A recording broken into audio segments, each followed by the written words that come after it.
Et nous sommes de retour au plateau pour la suite de cette émission. Nous abordons notre deuxième sujet. Nous parlons du Bénin, arrestation d'Olivier Boko, Oswald Oumeki et du commandant de la garde républicaine.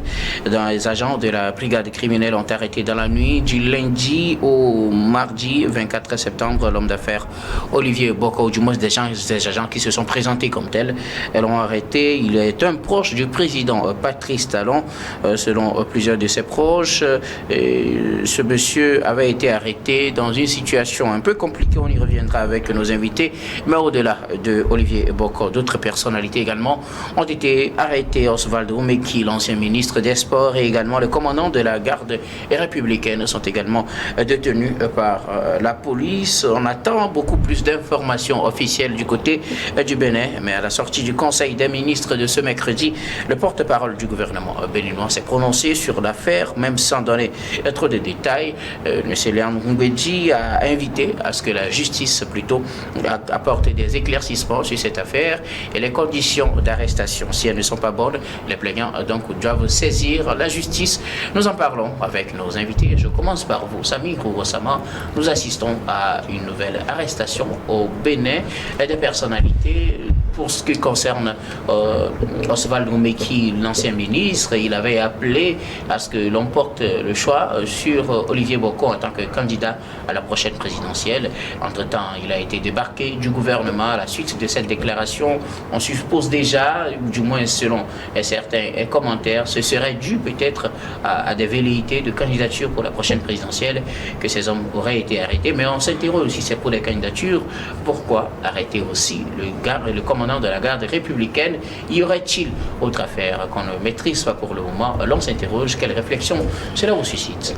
Non, je pense véritablement que cette réaction donc du porte-parole du gouvernement à la sortie du Conseil des ministres témoigne de la véracité donc des informations qui ont circulé donc depuis la nuit donc du lundi jusqu'au mardi par rapport aux différentes arrestations qui ont été opérées donc dans ce pays, le Bénin. Ça veut dire que le gouvernement béninois est au courant de ces différentes arrestations, notamment de M. Olivier Boko, de Oswald Oumeki et du colonel du commandant de la garde républicaine.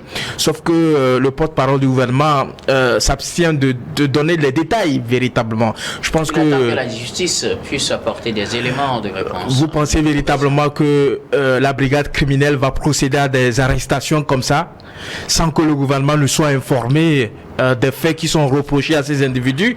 Monsieur le porte-parole du gouvernement, monsieur Ngwedji, connaît la vérité. Il connaît les chefs d'accusation qui sont retenus contre ces personnes-là, mais il s'abstient volontairement de donner ces informations. S'il estime qu'il ne doit pas avoir une certaine collusion entre le pouvoir judiciaire et le pouvoir exécutif, je peux le comprendre. Mais ce dont on est sûr, c'est que le gouvernement est au courant de ce qui se passe véritablement. Et le gouvernement a donné son accord pour qu'on procède à l'arrestation donc de ces personnes. Puisque celui dont on parle, M. Olivier Boko, n'est pas étranger donc au régime de M. Patrice Talon. On l'a dit très proche, disons un ami très intime de M. Patrice Talon. Ils sont amis depuis plus de 20 ans déjà. Ils partagent beaucoup de choses ensemble.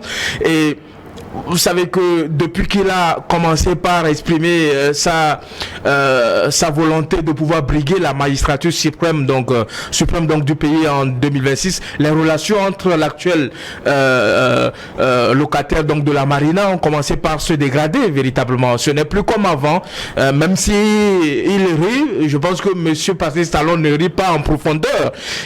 Il craint où il se méfie véritablement donc de son ami intime qui est monsieur Olivier Boko.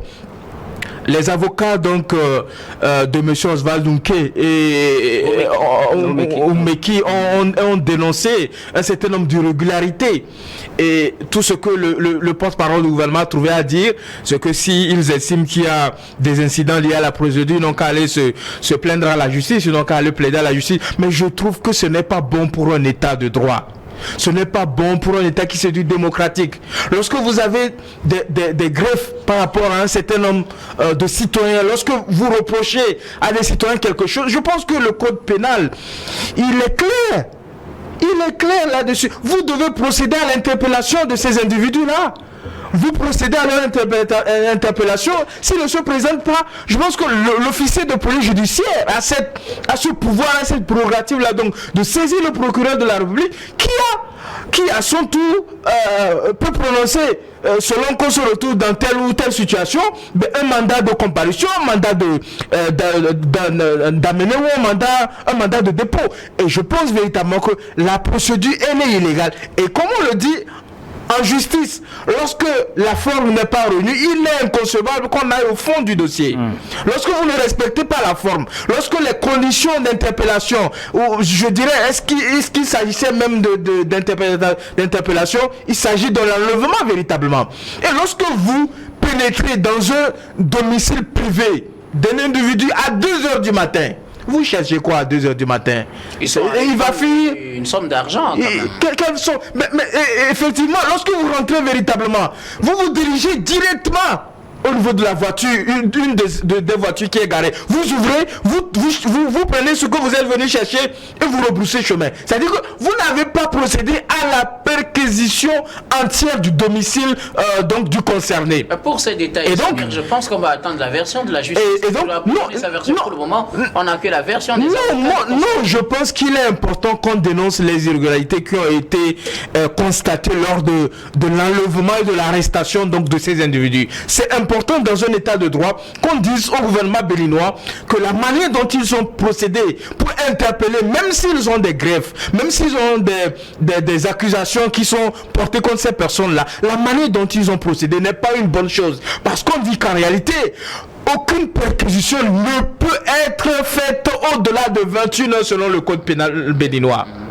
Selon le code de procédure pénale béninois. Mais pourquoi vous voulez vous comporter comme un État qui n'observe pas ces règles de droit? Pourtant, vous voulez sanctionner des individus dont vous estimez qu'ils ont violé la loi. Donc ça veut dire que vous choisissez une partie qui vous arrange et vous laissez de côté une partie que vous estimez être en devoir de respecter véritablement. Donc en réalité, les conditions dans lesquelles ces individus ont été interpellés ne sont pas des conditions idoines qui peuvent garantir, comment l'appelle-t-on, qui peuvent garantir un procès équitable véritablement. Et vous savez, depuis un bout de temps, dans ce pays-là, la CRIE était considérée comme un instrument mis en place par le président Talon pour régler des comptes à ses adversaires politiques. Et il n'en est pas à son premier essai. Vous avez le cas de ces histoires de tentatives de déstabilisation au cours de l'élection présidentielle dernière. Vous avez vu la manière dont il a traité ces personnes-là, notamment la dame Rekia Madougou. C'est-à-dire que pour Patrice Talon, il n'y a aucune pitié, que ce soit un homme ou une femme. Du moment où vous vous mettez sur son chemin, il vous écarte véritablement. Et vous avez vu la manière dont ils ont procédé au kidnapping, à l'enlèvement de M. Steve Amouzou, dans des conditions qu'on peut considérer comme des conditions de grand banditisme véritablement. Et ça aussi, vous avez vu le rôle que la criette, vous avez vu le rôle que la criette a joué dedans. Donc aujourd'hui, on nous annonce que l'affaire est pendante devant la justice. Et quelle justice? C'est encore la criette qui est encore dans cette affaire-là. Donc vous vous rendez compte qu'en réalité, au-delà de ce qu'on peut dire que M. Patrice Talon a exprimé cette volonté de ne plus briguer un troisième mandat, ce dont on est sûr, M. Patrice Talon n'a pas encore fini de régler ses comptes, non seulement à ses adversaires politiques, mais à ses amis même intimes, puisqu'on parle de M. Olivier Boko, à ses amis même intimes, s'il estime que ces personnes-là sont en train d'entraver ses intérêts personnels, parce que M. Patrice Talon n'aimerait pas être gêné au-delà de 2026. Vous avez précisé justement que le président Talon a annoncé en tout cas qu'il est à son dernier mandat. Au Bénin d'ailleurs, la loi ne lui permet pas de faire un troisième mandat à Lake, alors à moins qu'il y ait un changement constitutionnel. Alors, Kokouvia Baili Abassa, une arrestation au Bénin qui fait couler beaucoup d'encre et de salive. Le porte-parole du gouvernement s'est prononcé sur la question, mais il a demandé à ce que la justice nous apporte beaucoup plus de lumière. Une procédure d'arrestation ou de de kidnapping à la limite voyou, comme ce que nous avons vu avec le cas de Steve Amouzou. Mais il ne faut pas s'attarder seulement sur ces faits. Il faut retourner un peu en arrière pour voir l'évolution de Patrick Talon dès qu'il est arrivé au pouvoir. Celui qui l'a aidé à venir au pouvoir, Sébastien Javon, est actuellement en exil, mais il a été interpellé. Et avant de l'interpeller, il s'agissait d'une affaire de drogue sur, comme on appelle, une importation des produits congelés de l'extérieur, dont les séries ont été décelées, comme on appelle le conteneur a été décelé et la drogue a été posée à l'entrée même du conteneur. Cela veut dire que bon, une opération faite peut-être, comme on appelle, au port autonome de Cotonou. Il faut aller au-delà pour voir le cas de mon co-débatteur vient de le dire tout de suite, de madame Rukia Madougou et de professeur Joël Aïvo. Toutes ces personnes qui sont mises un peu au travers du chemin de Patrick Talon ont été broyées. Il faut dire qu'ils ont été anéantis. Vous voyez à travers cette arrestation des faits politiques, des règlements de compte politique. Je développe en venant vers là. Pourquoi? Il y a Patrick Talon qui avait donné une interview. Entre-temps, il disait qu'il ne souhaiterait pas que les gens qu'il n'a pas de dauphin. Il veut imposer personne au Bénin. Les gens l'ont posé la question par rapport à Olivier Bokor. Il a dit non, que ça ne... Oui, qu'il n'a pas de dauphin. On dit que Oswald Omeki, son ancien ministre, avait prononcé en faveur d'Olivier Bokor. D'un jour au lendemain, il a été débarqué du gouvernement et à la suite de ça, on a vu la façon dont il commence par être écarté un tout petit peu de Patrick Talon. Mais parlons de l'arrestation de cette personnalité. Quand vous prenez le cas de Olivier Bokor, il se déplace, il a quitté chez lui et il allait au domicile de Patrick Talon sur son invitation. Selon leur version. Selon leur version, les versions de ses avocats. Dans la nuit tardive, il allait, il va souvent pour dîner avec Patrick Talon, il allait toujours dans ces genres de rencontres et il a été interpellé sur la route. Ça n'a pas duré. On descend dans la maison de M. Oswald Omeki et on se dirige directement vers sa voiture. On enlève un paquet de liasses. C'est de l'argent. Bon.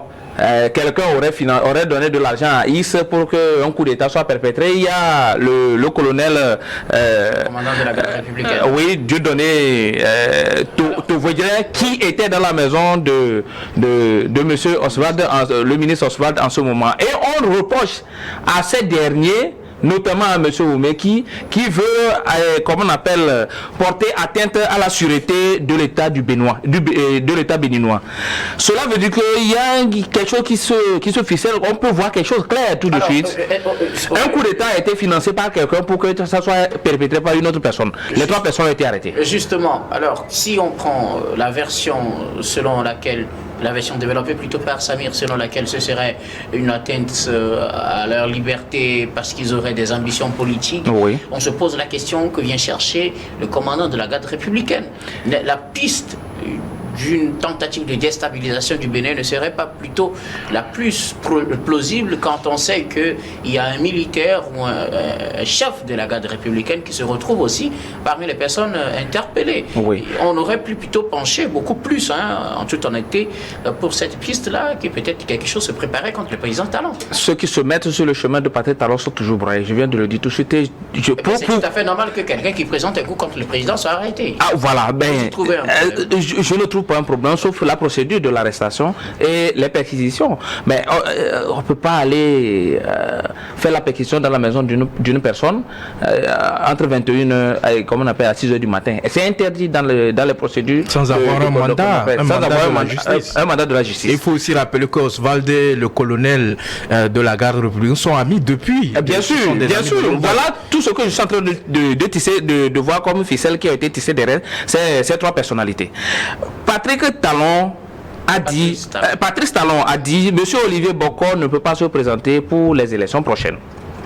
Parce qu'un parti politique doit présenter quelqu'un. On sait que monsieur Bokor ne peut pas être choisi par aucun des trois partis politiques qui peuvent déposer leur candidature au Bénin pour les élections de 2026. Il faut dire qu'au-delà de ces 3 partis politiques, aucun parti politique ne peut déposer de candidature au niveau du à cause du système de parrainage et le système mis en place par M. Patrice Talon. C'est-à-dire que vous ne pouvez pas être candidat sans être membre d'un parti politique. Sans être choisi par un parti politique. Vous pouvez être membre d'un parti politique si vous n'êtes pas choisi par ce parti politique. Et il n'y a que 3 partis politiques qui peuvent déposer leur candidature.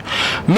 Olivier Boko a envie de briguer la magistrature suprême au niveau de 2026. J'ai cette précision. Vous faites des analyses ou vous faites des affirmations? Je suis un analyste politique qui est sur votre plateau. Okay, vous me posez des questions, je vous réponds tout le temps. Juste qu'on comprenne que vous êtes en train de faire des analyses sur des faits factuels. Puisque ça a l'air d'être finalement des affirmations. Sur des faits factuels, je dis bien que le président Patrice Talon avait dit lui-même clairement que c'est un parti politique qui peut présenter quelqu'un au Bénin. C'est clair. Ça, c'est ce que prévoit le code finalement. Le code finalement. Le code qu'il a mis en place. Le code électoral qui a été modifié. Et nous voyons que M. Boko ne peut pas se présenter à une telle élection. S'il est porté par le camp Talon, il pourra se présenter. Il est dans le camp du Talon, mais les 2 partis qui appartiennent à M. Talon l'ont mis en minorité. Et M. Talon même, lui, qui est le patron de ces 2 partis politiques, qui peuvent à la rigueur avoir de candidature, disent que lui-même, le patron de ces 2 partis politiques, a dit clairement que M. Boko ne peut pas être candidat en 2026. Cela veut dire que M. Boko voit son chemin barré.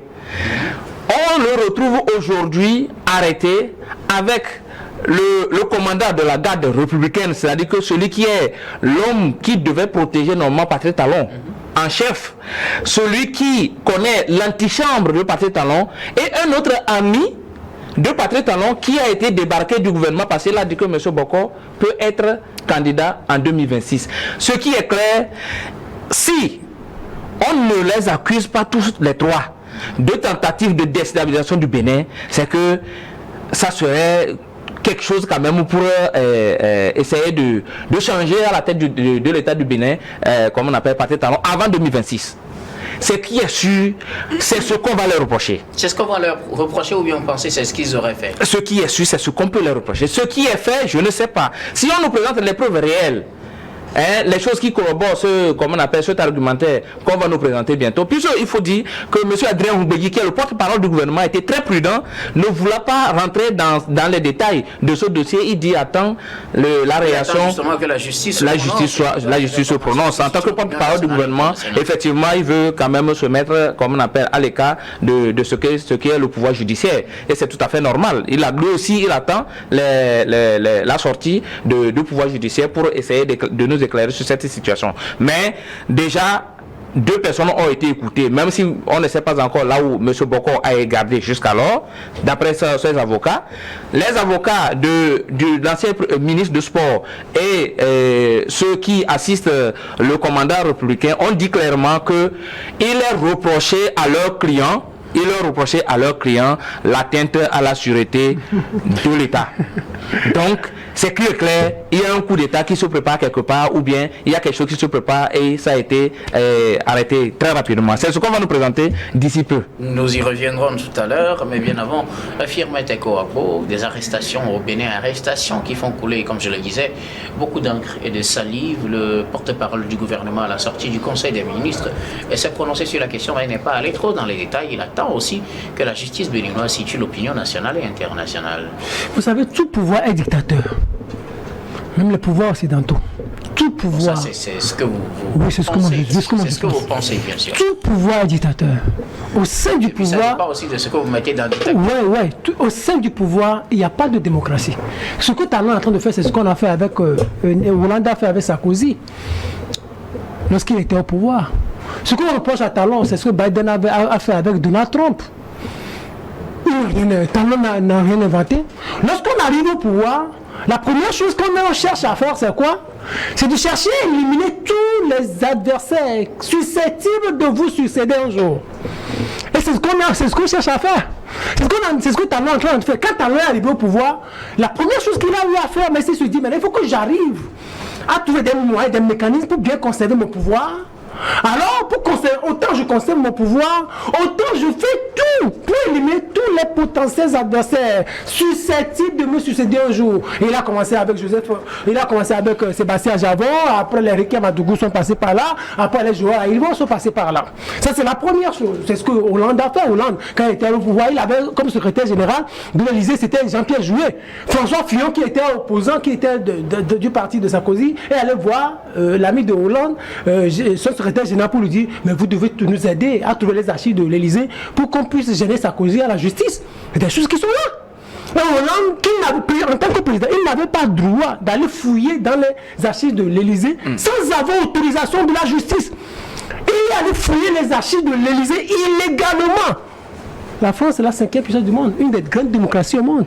Mais le président de la République, il a usé de dictature, d'une illégalité propre pour fouiller les archives de l'Élysée. Et c'est avec ça. Nous parlons du Bénin. Oui, bien sûr, et c'est avec ça. C'est le cas. Pourquoi? Parce qu'on parle de la justice.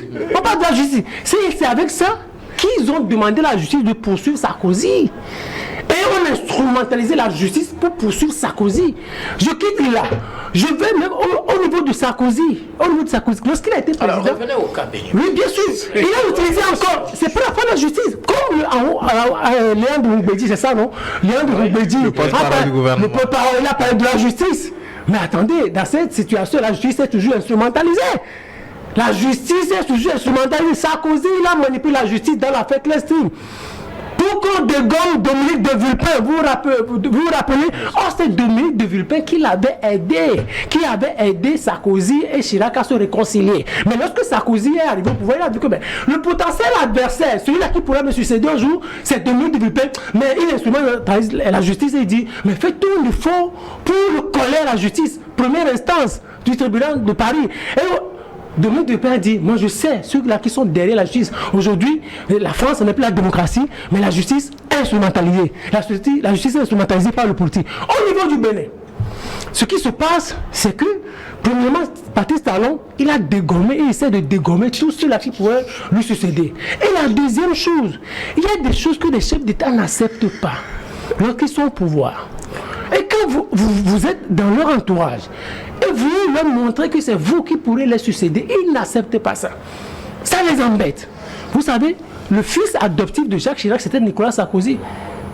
Jacques Chirac était dans son deuxième mandat, mais il n'a jamais soutenu Sarkozy.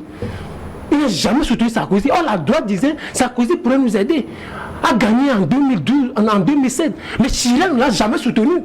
Parce que les chefs d'État, c'est des dictateurs. Tous chefs d'État. C'est des dictateurs. Quand vous le montrez, vous le succédez. Ils n'aiment pas ça. Maintenant, au niveau du Bénin. Oui, je vous écoute. Ce qui est reproché, au moins, en tout cas, pour le moment, ce qu'on sait pour Léo Meki et le responsable de la garde républicaine, c'est qu'il y aura une tentative de déstabilisation ou tentative d'atteinte à la sûreté de l'État. Oui, est-ce que ça, c'est pas au moins des faits sur lesquels on pourrait travailler que de faire des spéculations comme quoi le président serait dictateur? Vous pensez que ces affaires-là soient justifiées? Pourquoi c'est pas justifié? Écoutez, ils ont quel moyen pour déstabiliser? Et encore, pourquoi? Pour quel intérêt? Or, Patrice Talon est à 2 ans de la fin de son mandat. C'est que qu'à 2 ans, on ne peut pas vouloir déstabiliser. On va le déstabiliser pourquoi? S'il faut un coup de ça peut marcher au Bénin. Ces 3 personnes-là, est-ce qu'ils ont des éléments? Est-ce qu'ils ont des moyens pour pouvoir faire sauter Patrice Talon?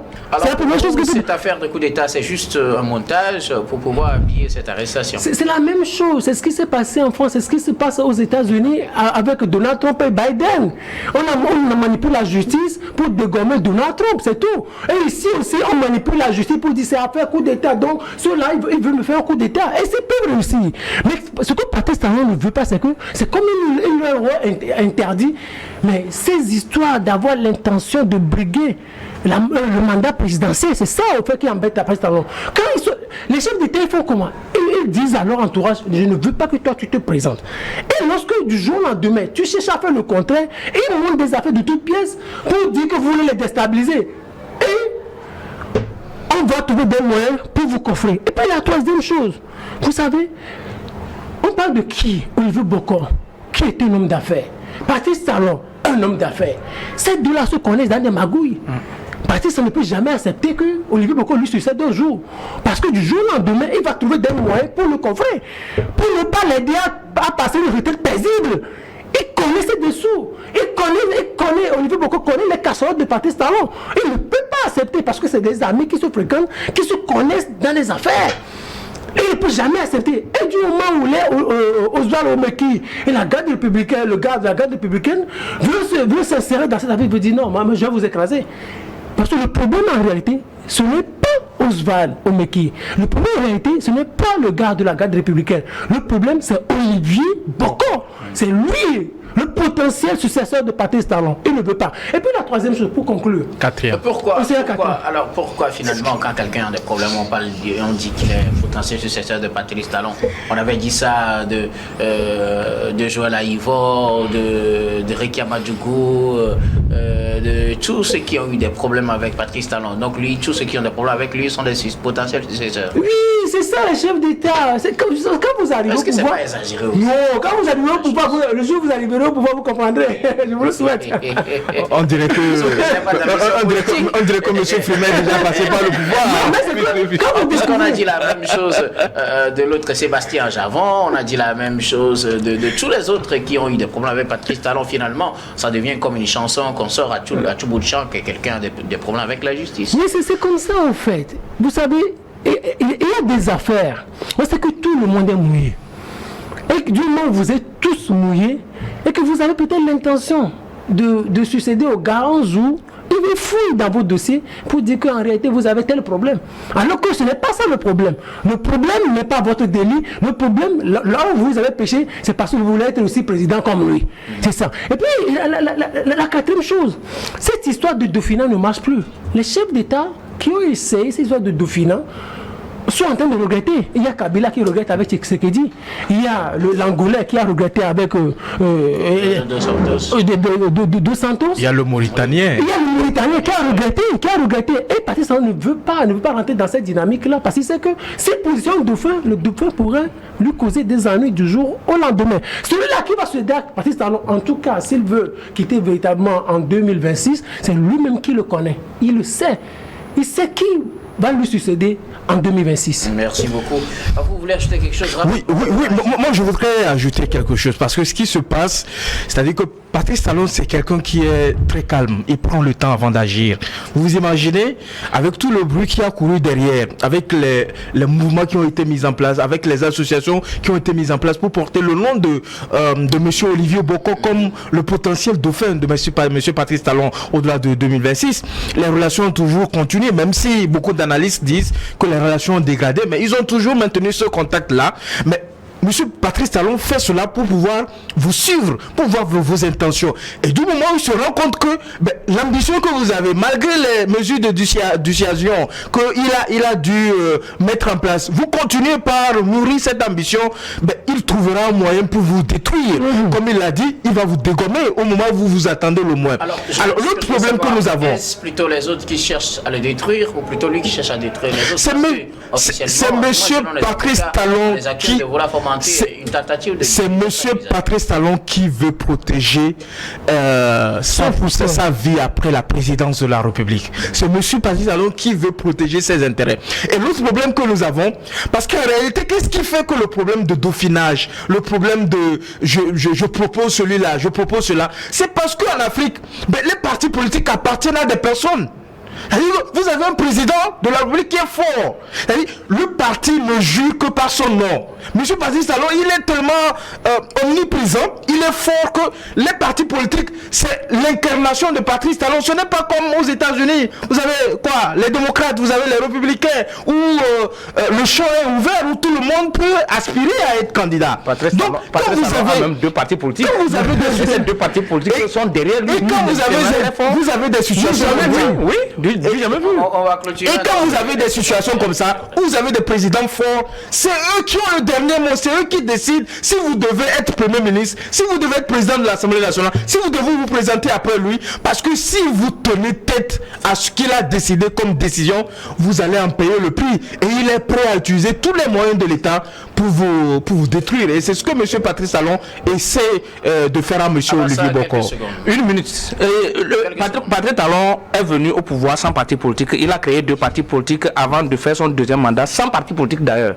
C'est-à-dire que ces partis politiques étaient là, mais il avait déposé sa candidature en tant qu'indépendant pour son 2e mandat. Cette fois-ci, il dit que tout le monde doit passer par parti politique. Mais qu'est-ce qu'il prouve que Patrice Talon en 2026 ne va pas poser sa propre candidature? Il est en train de dégommer tout le monde sur son chemin pour qu'il soit l'unique candidat au niveau de l'élection. Il cherche un Menu Fretin de l'autre côté pour l'accompagner juste dans l'élection. Et je pense que le tour est joué. C'est ce qui est en train de jouer actuellement. Merci beaucoup.